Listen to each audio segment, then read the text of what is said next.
Hello guys, naniba po ang lola nyo ng saging. Ating gagawing papahinugin uli natin guys. Napapagod kasi ang lola. Nangangatog na ang kamay. Pagod na.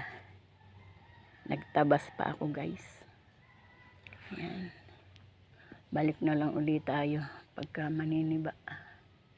Ayan guys, gagawin ni lolang turon, pahihinugin natin.